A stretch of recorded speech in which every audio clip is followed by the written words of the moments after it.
Praise the lord. ప్రభు అయిన యేసుక్రీస్తు వారు ఈరోజు మనకు అందిస్తున్నటువంటి వాగ్దానం సంఖ్యాకాండం 9వ అధ్యాయం 19వ వచనం. యెహోవా విధిని అనుసరించి ప్రయాణము చేయుచుండిరి. అయితే మీరు కూడా పస్కాను ఆచరించగలరు, కానీ నిర్ణీత సమయంలో కాదు. 2వ నెల 14వ రోజు సంధ్యవేళ మీరు పస్కాను ఆచరించాలి.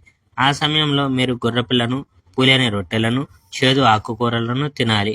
ఆ భోజనంలో ఏమి మర్నాటి ఉదయానికి మీరు మిగల్చకూడదు, మరియు ఎముకలు ఏవి మీరు విరగొట్టకూడదు.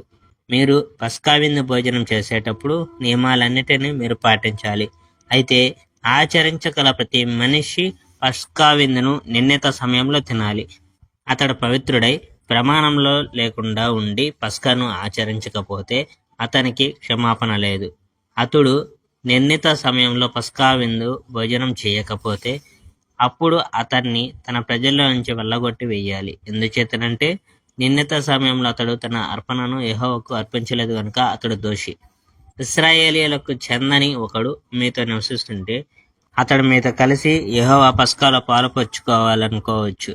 ఇది అంగీకారమే, కానీ మీకు ఇవ్వబడిన నియమాలన్నిటినీ అతను పాటించాలి. మీకోసం ఉన్న నియమాలే మీరు ఇతరుల కోసం కూడా పెట్టాలి. Praise the Lord. May God bless our India.